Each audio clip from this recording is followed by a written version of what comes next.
Mari Bapak Ibu sekalian, saat ini kita tundukkan kepala, kita siapkan hati kita untuk mendengarkan firman Tuhan.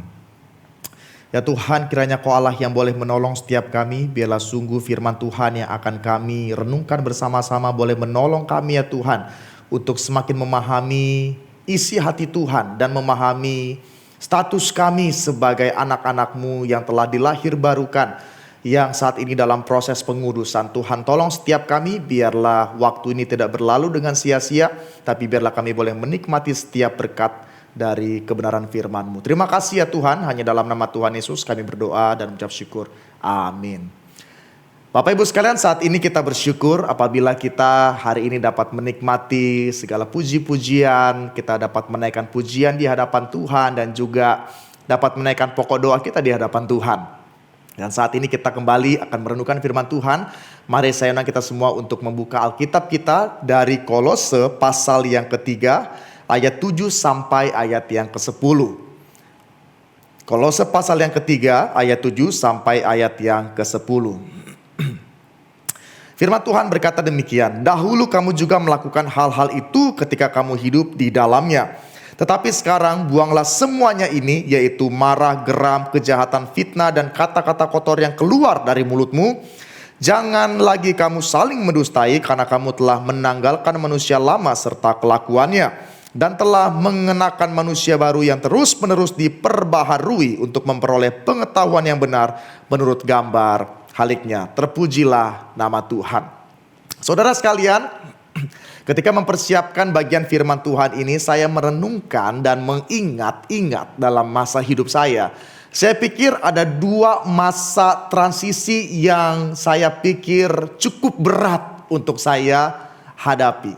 Ya, jadi masa transisi yang pertama yaitu adalah pada saat saya menikah, ya, dimana saya yang dulunya sebelumnya lajang, bebas melakukan sesuatu, apa-apa bebas begitu ya. Sekarang apa-apa harus konsultasi sama istri, harus diskusi dulu sama istri, supaya ada keselarasan antara satu dan dua pihak begitu. Jadinya kalau saya pikir kenapa itu yang terberat masa transisi, karena saya pikir masa transisi pernikahan itu tidak hanya sebentar, tetapi sampai maut memisahkan. Kita akan terus-menerus beradaptasi, mengenal satu sama yang lainnya. Dan saya pikir adaptasi yang kedua yaitu adalah pada saat saya masuk seminari, Bapak Ibu. Kenapa saya pikir berat? Karena waktu itu saya dari SMA masuk ke seminari di Seminari Alkitab Asia Tenggara pada saat itu.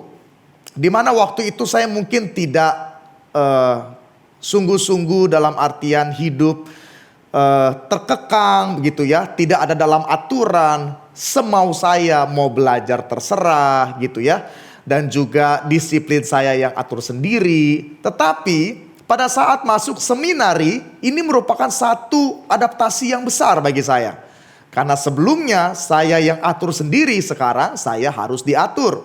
Tidur sama siapa setiap semester itu diatur, duduk sama siapa pada saat makan setiap semester diatur. Duduk waktu saat chapel atau beribadah itu pun diatur setiap semesternya. Itu pun ada jam-jamnya.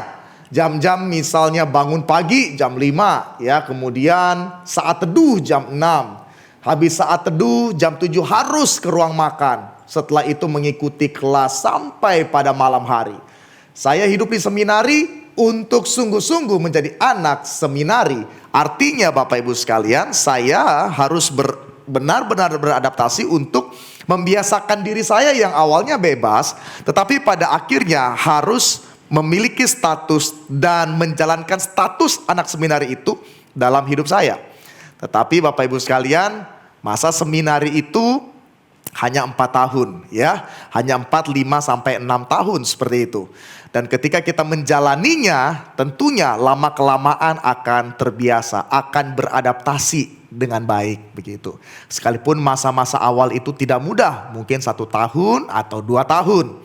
Dengan kata lain, memasuki masa transisi dari kebiasaan kita yang lama, dari kehidupan kita yang lama, untuk beradaptasi, mengadopsi gaya hidup yang baru, itu bukanlah sesuatu hal yang mudah.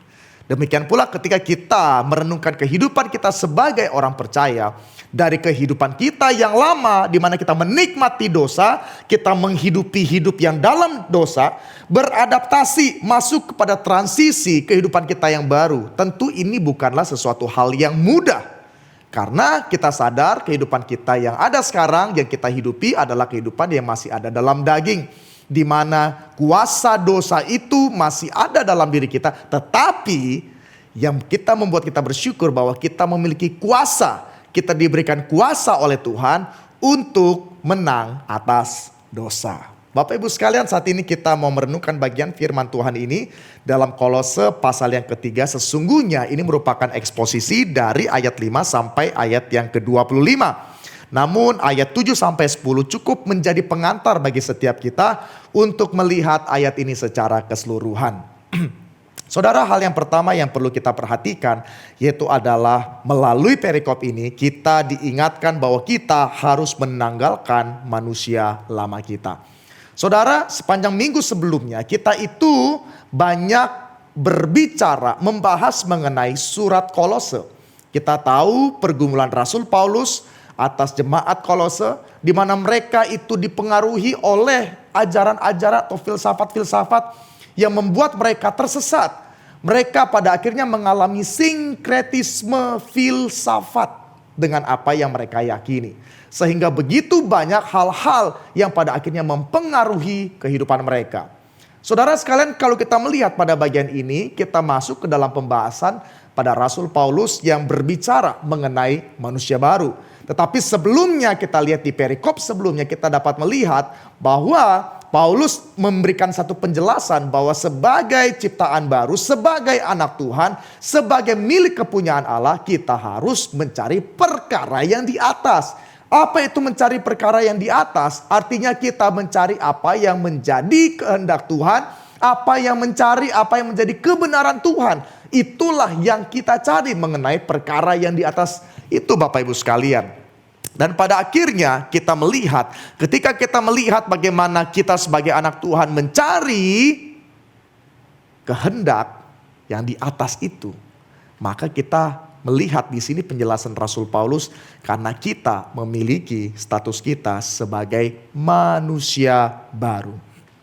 Jadi sebagai orang-orang yang menghidupi manusia baru ini, maka Paulus mengingatkan setiap kita di ayat 5 sampai ayat yang 11, kita harus menanggalkan manusia lama dengan keinginan dan prakteknya yang berdosa. Di sini kita melihat Paulus mendesak orang-orang percaya di Kolose dan setiap kita untuk melepaskan diri dari imoralitas, kenajisan, keserakahan, kemarahan, fitnah, dan perilaku berdosa lainnya. Saudara, kalau kita melihat dalam Kolose 3 ayat 7 sampai ayat yang ke-10, di sini jelas banget Rasul Paulus mengatakan, karena itu matikanlah dalam dirimu segala sesuatu yang duniawi, yaitu percabulan, kenajisan, hawa nafsu, nafsu jahat, dan juga keserakahan yang sama dengan penyembahan berhala. Semuanya itu mendatangkan murka Allah atas orang-orang durhaka. Dahulu kamu juga melakukan hal-hal itu ketika kamu hidup di dalamnya. Kita garis bawahi, dahulu kamu juga melakukan hal-hal itu.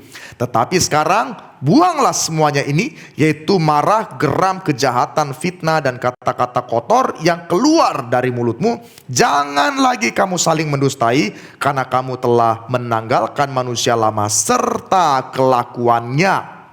Di sini Paulus dengan tegas mengatakan kehidupan mereka yang dulu jangan lagi dihidupin, tetapi harus ditanggalkan. Segala hal yang kotor, segala hal yang negatif, itu jangan sampai mereka cemari lagi dalam kehidupan mereka yang baru. Di ayat 10 ditegaskan, dan telah mengenakan manusia baru yang terus menerus diperbaharui untuk memperoleh pengetahuan yang benar menurut gambar haliknya. Jadi kehidupan kita yang baru ini diperbaharui terus menerus supaya apa? Supaya kita kembali kepada gambaran Allah yang serupa, yaitu adalah the image of God atau imago Dei itu yang sudah rusak oleh karena dosa. Kita tahu ketika manusia jatuh dalam dosa, manusia kehilangan kemuliaan Allah. Gambar Allah yang sesungguhnya itu adalah gambaran yang bagus, gambaran yang indah, tetapi menjadi hancur oleh karena dosa. Tetapi kita bersyukur kepada Tuhan oleh karena Tuhan Yesus menyelamatkan setiap kita. Gambar yang rusak itu diperbaharui dan kita pelan-pelan kembali kepada gambar yang sesuai dengan desain Allah sebelumnya. Maka kita dapat melihat setiap kita yang telah diperbaharui, sudah seharusnya kita meninggalkan kebiasaan-kebiasaan yang lama. Bahkan kalau kita melihat di ayat yang ke-11, Rasul Paulus mengatakan demikian. Dalam hal ini tiada lagi orang Yunani atau orang Yahudi, orang bersunat atau orang tak bersunat, orang barbar atau orang skit, budak atau orang merdeka. Tetapi Kristus adalah semua di dalam segala sesuatu. Jadi setiap orang yang ada di dalam Kristus, mereka semua adalah satu di dalam Kristus. Tidak ada pembedaan di dalamnya. Oleh karena baik orang Yahudi, non-Yahudi, kita semua adalah satu di dalam Kristus. Semua suku bangsa yang ada di dalam Kristus satu. Tidak ada satupun yang membedakan. Oleh karena kita semua ada dalam Kristus dan Kristus ada di dalam segala sesuatu.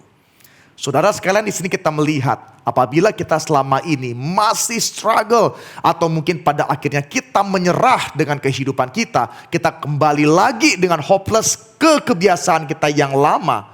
Mungkin kalau kita ingat khotbah dari Pak Benyamin Uril 2 minggu yang lalu, ya, itu berbicara mengenai kita itu jangan sampai menjadi orang Kristen yang pasif, ya, atau menjadi orang yang kisera-kisera, ya, kisera-sera. Everything will be, ya, mengalir begitu saja. Karena firman Tuhan tidaklah demikian. Kita harus ingat bahwa hidup kita yang diberikan baru ini diperbaharui terus menerus. Saya pikir kita yang hidup di zaman ini akrab dengan apa yang namanya aplikasi. Ya, akrab dengan aplikasi. Di handphone kita selalu ada aplikasi. Dan setiap aplikasi yang ada di handphone kita secara reguler itu mendapatkan apa yang namanya updates. Ya, harus diupdate, jangan sampai tidak diupdate. Karena dalam updates itu berisikan perbaikan-perbaikan atau penyempurnaan-penyempurnaan dari versi aplikasi sebelumnya. Di situ juga ditanamkan keamanan-keamanan baru yang dapat menolong setiap kita agar aplikasi itu tidak disalahgunakan oleh para hacker. Maka aplikasi itu harus diupdate terus menerus. Sama dengan kehidupan kita yang baru ini, kita tidak bisa mengatakan bahwa oke, saya sudah terima Kristus, saya telah menerima kehidupan yang baru, oleh sebab itu sudah sampai di sini saja. Bapak Ibu, kita harus terus menerus mengupdate kerohanian kita. Dengan apa? Dengan membaca, merenungkan firman Tuhan supaya kita semakin mengetahui isi hati Tuhan. Apa yang menjadi keinginan Tuhan, apa yang menjadi kebenarannya. Kita semakin dalam belajar firman Tuhan, apa yang dikatakan Tuhan di dalam Alkitab, maka kita semakin dicelikan untuk bisa membedakan mana yang salah, mana yang benar. Mana yang sesuai dengan kehendak Allah, mana yang tidak sesuai dengan kehendak Allah. Tapi Bapak Ibu sekalian, apabila setiap kita hanya membaca Alkitab seminggu sekali ketika kita beribadah, atau mungkin agak sedikit lebih bagus kita ikut persekutuan doa, kita merenungkan firman Tuhan seminggu 2 kali seperti itu, saya pikir itu adalah satu hal yang sangat kurang. Kita perlu membangun satu kerinduan untuk belajar atas dasar keintiman pengenalan kita dengan Tuhan. Oleh sebab itu Bapak Ibu, semakin kita mengenal Tuhan di dalam firman-Nya, mengalami Dia dalam kehidupan kita setiap hari, maka saya percaya Allah Roh Kudus akan memampukan kita menanggalkan kehidupan kita yang lama. Saudara sekalian, saya ingin mengenalkan satu contoh nyata orang yang sungguh-sungguh menanggalkan kehidupannya yang lama diubahkan menjadi pelayan Kristus yang luar biasa. Dia adalah Denise Matthews. Saudara sekalian, Denise Matthews ini adalah seorang artis ya di Amerika. Dia tergabung dalam grup wanita ya, dan ketika dia mengikuti grup wanita ini, sesungguhnya grup wanita yang dia ikuti grup musik ini adalah nyanyian-nyanyian yang sifatnya erotik gitu ya. Jadinya setiap konten dari setiap pujiannya itu bukanlah konten atau lirik-lirik yang membangun, tetapi hal-hal yang sifatnya erotik. Denise Matthews, dia juga muncul dalam film-film tahun 1980-an sampai 1990-an awal. Misalnya contoh film The Last Dragon, terus kemudian 52 Pick Up dan Action Jackson. Dengan kata lain, Denise Matthews ini adalah seorang artis yang cukup terkenal pada masanya, pada zamannya, tetapi satu hal dalam transisi kehidupannya, dia mengalami satu hal yang tidak mengenakan dalam kehidupannya. Apa itu? Dia mengalami satu masalah gagal ginjal oleh karena dia menyalahgunakan kokain dan menggunakan narkoba dalam kehidupannya. Dia sangat struggle untuk hal ini. Dia sangat bergumul. Dia merasa terhilang. Dia merasakan sakit yang begitu dalam oleh karena kehidupan glamornya yang sebelumnya sebagai artis. Tapi puji Tuhan Bapak Ibu, ketika dia mengalami masa-masa transisi yang tidak mudah itu, Tuhan justru menjamah dia. Tuhan justru mendapatkan dia, menangkap dia. Tuhan menyatakan kasih-Nya kepada Denise Matthews. Oleh sebab itu dia pada akhirnya bertobat dan menyerahkan diri menjadi seorang hamba Tuhan. Saudara sekalian, dia meninggal pada tahun 2016 di umur 57 tahun. Tetapi dalam salah satu interviewnya dia katakan begini, "Saya sakit di dalam. Saya adalah seorang pecandu kokain, bahkan tidak tahu bagaimana bangun di pagi hari tanpa asap." Katanya pada tahun 1999. Tetapi dia bersyukur dia ditangkap oleh Tuhan ketika dia ada di grup bandnya yang bernama Vanity. Semuanya tentang aku. It was all about me. Dia katakan dalam interviewnya di tahun 1999. Tetapi ketika dia diselamatkan oleh Tuhan, menjadi seorang hamba Tuhan, dia katakan, "But when I am preaching the word of God, it's Jesus Christ speaking through me." Ini tentang Yesus Kristus yang berbicara melalui aku.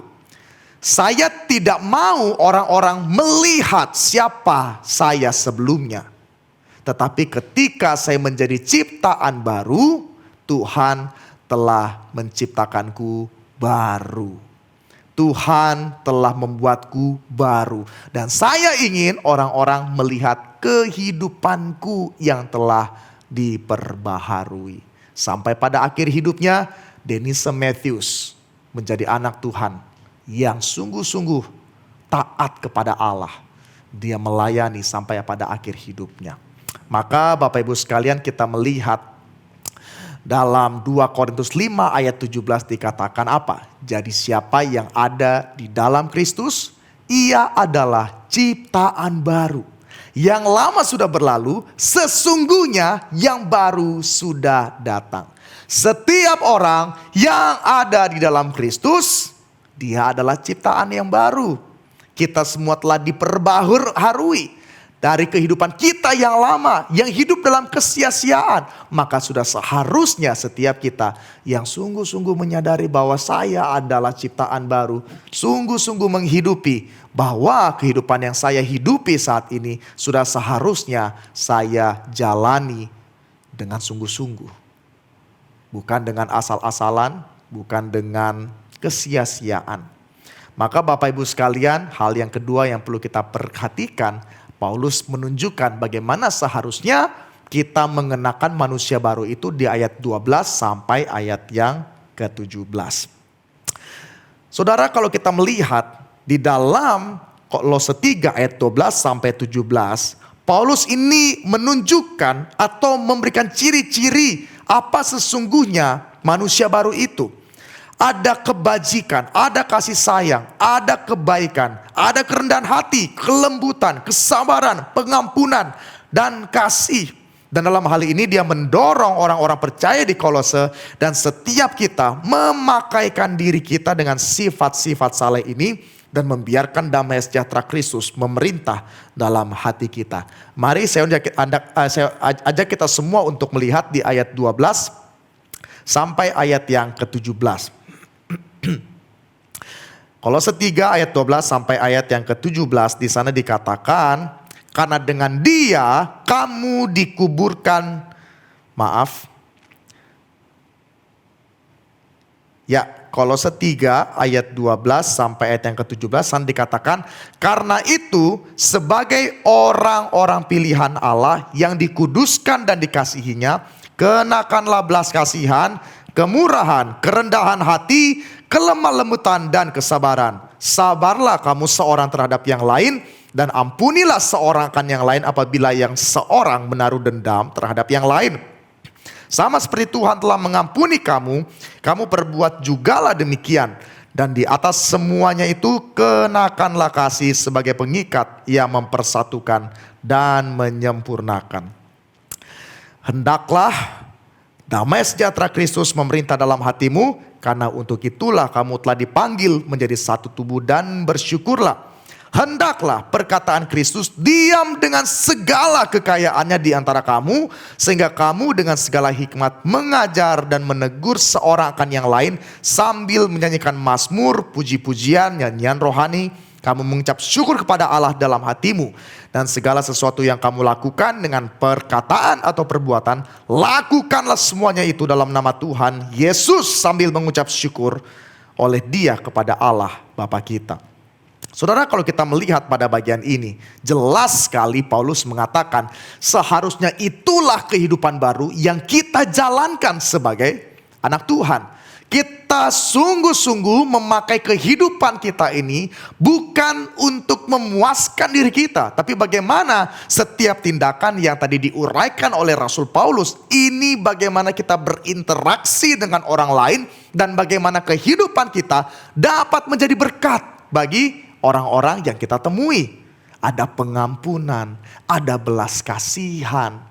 Bahkan di bagian yang lain kita pernah mendengar bahwa iman, pengharapan, kasih, tetapi yang paling penting di antara semuanya apa Bapak Ibu? Kasih. Ini adalah satu hal tindakan nyata di dalam seseorang yang menjalani kehidupannya yang baru. Maka di sini kita melihat Bapak Ibu, penting sekali dalam kehidupan kita yang telah dimampukan oleh Tuhan ini, kita sungguh-sungguh menjalaninya. Kita sungguh-sungguh berani untuk belajar, bukan kisera-sera, tetapi ada usaha untuk sungguh-sungguh menjalankan kehidupan yang baru. Saya tertarik ketika melihat dalam Filipi 2 ayat 12, di mana hal ini meneguhkan dari apa yang kita bahas hari ini. Rasul Paulus memberikan nasihat kepada jemaat di Filipi demikian. Hai saudara-saudaraku yang kekasih, kamu senantiasa taat. Karena itu, tetaplah kerjakan keselamatanmu dengan takut dan gentar. Bukan saja seperti waktu aku masih hadir, tetapi terlebih pula sekarang waktu aku tidak hadir. Karena Allah lah yang mengerjakan dalam kamu baik kemauan maupun pekerjaan menurut kerelaannya. Jadi Bapak Ibu, ada dua kesamaan yang bisa kita lihat dari Kolose dan Filipi. Dua-duanya ditulis oleh Rasul Paulus di dalam penjara Bapak Ibu. Dan ketika kita melihat dalam Filipi pasal yang kedua ayat 12 ini, Rasul Paulus mengingatkan setiap mereka, hei kamu kerjakanlah keselamatanmu, belajarlah firman Tuhan dengan sungguh-sungguh, hiduplah benar dengan sungguh-sungguh, tidak hanya pada saat aku ada di sana. Tetapi Rasul Paulus mengatakan apa? Lakukanlah itu, kerjakanlah keselamatanmu itu dengan takut dan gentar. Bahkan waktu pada saat aku tidak ada di sana. Karena it's not about me, Rasul Paulus, yang melayanimu. Tetapi jemaat di Filipi tidak boleh melupakan satu hal. Karena Allah lah yang mengerjakan dalam kamu baik kemauan maupun pekerjaan menurut kerelaannya. Bahkan saya tertarik dalam Filipi pasal 2 ayat 12 versi terjemahan bahasa Inggris NLT, New Living Translation. Dikatakan begini Bapak Ibu. Dikatakan demikian. Dear friends, teman-temanku yang terkasih, sahabat-sahabatku yang terkasih, you always follow me, follow my instruction. Kamu selalu mengikuti arahanku when I was with you. Ketika saya dulu bersamamu. Dan sekarang, and now that I am away, dan sekarang ketika saya sedang menjauh, it is even more important. Jadi yang paling penting Rasul Paulus katakan, bukan di saat aku ada kamu mengerjakan itu, tetapi di saat aku tidak ada. Dia katakan apa di sana dalam terjemahan New Living Translation? Work hard to show the results of your salvation. Kerja keraslah untuk menunjukkan hasil dari keselamatanmu.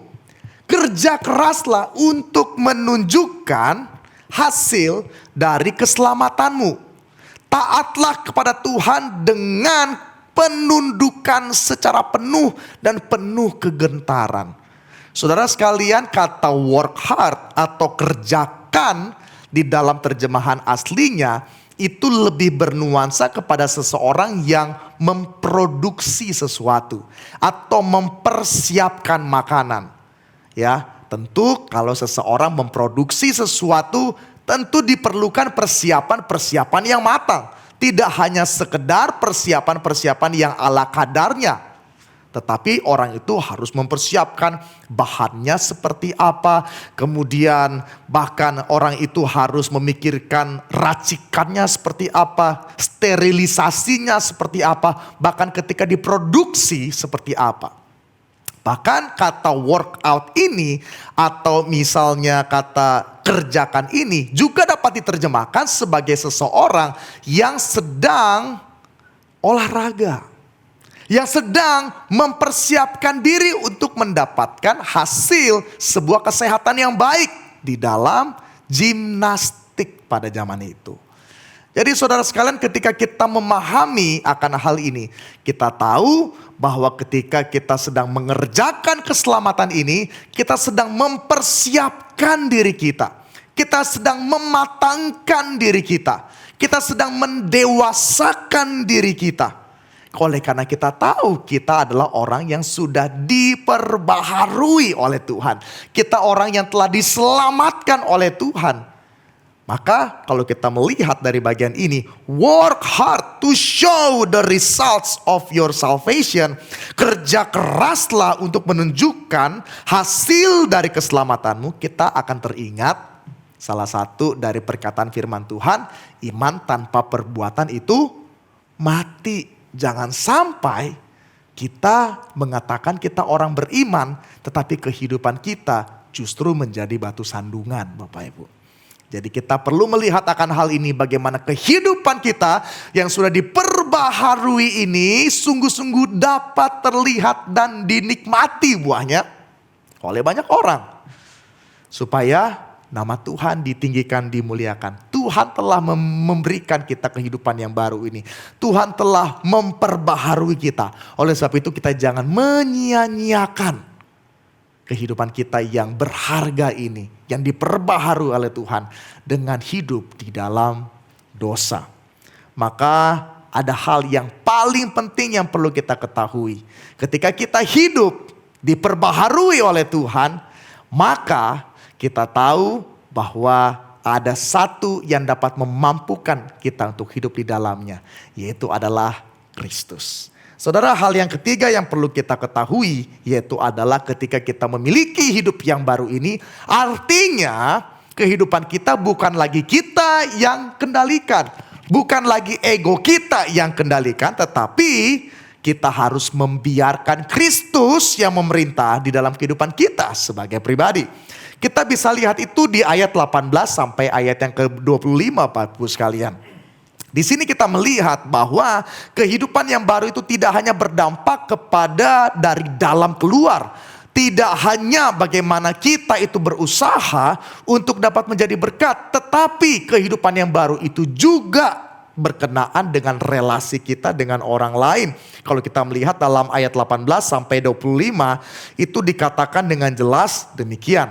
Hai istri-istri, tunduklah kepada suamimu sebagaimana seharusnya di dalam Tuhan. Hai suami-suami, kasihilah istrimu dan janganlah berlaku kasar terhadap dia. Hai anak-anak, taatilah orang tuamu dalam segala hal, karena itulah yang indah di dalam Tuhan. Hai bapak-bapak, janganlah sakiti hati anakmu supaya jangan tawar hatinya. Hai hamba-hamba, taatilah Tuhanmu yang di dunia ini dalam segala hal.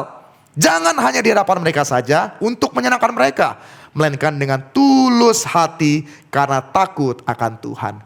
Jadi Bapak Ibu sekalian, saya tahu ketika kita membaca bagian ini tentu ada penolakan-penolakan dalam realita kehidupan kita. Sebagai istri kita susah tunduk sama suami. Sebagai suami kita susah mengasihi istri. Anak-anak kita juga susah untuk mentaati orang tua kita. Demikian juga para hamba-hamba pada zaman itu. Sudah jelas besar kemungkinan mereka akan menjadi hamba-hamba yang terlihat keren. Oke, pada saat tuannya ada. Tetapi jikalau tuannya tidak ada, maka hidup mereka akan menjadi kehidupan yang tidak sebagus di hadapan para tuannya. Di sini kita dapat melihat kalau kita sudah memiliki kehidupan yang baru, baik kita sebagai suami, istri, anak, dan juga hamba, artinya apapun yang kita lakukan, kita akan melakukan yang terbaik sebagai satu konsekuensi hidup baru yang kita hidupi saat ini. Kita tahu semuanya itu susah. Kita tahu semuanya itu melelahkan. Tapi kalau kita tunduk kepada suami, mengasihi istri, taat sama orang tua, berintegritas di hadapan para bos kita, maka kita tahu ini adalah sebuah konsekuensi kehidupan yang baru yang Tuhan karuniakan. Sudah seharusnya demikian. Maka kita dapat melihat ayat 23 berkata demikian. Apapun juga yang kamu perbuat, perbuatlah dengan segenap hatimu seperti untuk Tuhan dan bukan untuk manusia. Karena kehidupan baru yang Tuhan karuniakan semata-mata tujuannya untuk menyenangkan Tuhan. Semata-mata untuk kemuliaan Tuhan. Sekalipun ini berdampak kepada orang lain. Tetapi kehidupan kita semata-mata untuk kemuliaan Tuhan. Maka ketika kita melakukan segala hal yang baik itu, kita tahu kita melakukannya untuk Tuhan. Sekalipun respon manusia bisa menyakitkan. Saudara sekalian, ini penting sekali. Ketika kehidupan kita sudah diperbaharui oleh Tuhan, lakukanlah itu sebagai identitas yang baru. Sebagai anak-anak Tuhan. Kehidupan yang baru, manusia baru ini yang diberikan oleh Tuhan sudah seharusnya dipimpin oleh Allah itu sendiri, oleh Tuhan Yesus, bukan kita. Saudara sekalian, seorang teolog dan seorang hamba Tuhan di Amerika yang bernama Kevin DeYoung mengatakan demikian. You know that if you want Jesus as Savior, you are going to get Him as Lord. And if He is Lord, then He calls the shots. His word is inviolable. His law is your obedience. His truth is truth. Saya terjemahkan demikian. Anda tahu bahwa jika Anda menginginkan Yesus sebagai juru selamat, Anda akan mendapatkan Dia sebagai Tuhan. Dan jika Dia adalah Tuhan, maka Dia yang memutuskan. Kata-katanya tidak bisa diganggu-gugat. Hukumnya adalah ketaatan Anda. Kebenarannya adalah kebenaran Anda. Jadi ketika kita sebagai orang percaya, Bapak Ibu sekalian, sungguh-sungguh memiliki hidup yang baru. Di mana hidup yang baru ini adalah di mana Tuhan Yesus berkata, sudah seharusnya kehidupan kita akan didorong, dipimpin oleh Tuhan itu sendiri. Dan kita mari membiarkan Tuhan yang memimpin kehidupan kita, agar kehidupan kita sungguh-sungguh berkenan di hadapan Tuhan. Agar kehidupan kita sungguh-sungguh dapat menjadi berkat. Agar nama Tuhan ditinggikan, dimuliakan. Saya tahu tidak mudah Bapak Ibu. Saya tahu tidak gampang. Tetapi kita tidak perlu khawatir. Oleh karena apa? Oleh karena ada Allah Roh Kudus yang memampukan setiap kita. Kita tidak dibiarkan berusaha sendirian. Allah Roh Kudus memampukan kita untuk dapat hidup di dalam status yang baru ini. Dalam hidup yang baru ini. Namun pertanyaan di bagian kita sendiri yaitu adalah, apakah kita mau taat dalam proses pengudusan sebagai manusia baru ini? Atau pada akhirnya kita terus mau menjadi orang Kristen, anak Tuhan yang kisera-sira. Whatever will be. Apapun yang terjadi, terjadilah. Kalau saya nggak bisa mau apa? Nah, orang selalu ngomong kayak begitu. Tetapi Bapak Ibu, hidup yang baru ini ayo kita kerjakan. Kita kerjakan keselamatan kita. Supaya semakin hari kita semakin serupa dengan Tuhan. Hidup kita memuliakan Tuhan. Hidup kita menjadi saksi. Dan pada akhirnya Kristus itu sungguh-sungguh nyata kehadirannya di dalam kehidupan setiap orang percaya. Mari kita tundukkan kepala, kita berdoa. Sungguh kami bersyukur ya Tuhan apabila dalam kehidupan kami Engkau boleh memperbaharui kami. Engkau menyelamatkan kami. Bahkan ya Tuhan, kami diperbaharui statusnya menjadi anak-anak-Mu. Ampuni ya Tuhan apabila dalam kehidupan kami, seringkali kami hidup sebagai orang-orang yang masih berkubang dalam kehidupan kami yang lama. Mungkin ada kalanya ada pikiran dalam pikiran kami, lebih baik saya dalam kehidupanku yang lama, lebih enak. Kami lupa ya Tuhan, bahwa kehidupan baru yang Kau berikan bagi setiap kami begitu berharga, tiada ternilai. Di mana dalam kehidupan yang baru ini memampukan kami untuk lebih maksimal lagi menjadi berkat bagi orang lain. Memampukan kami untuk hidup memuliakan Tuhan. Memampukan kami ya Tuhan untuk dipimpin oleh-Mu.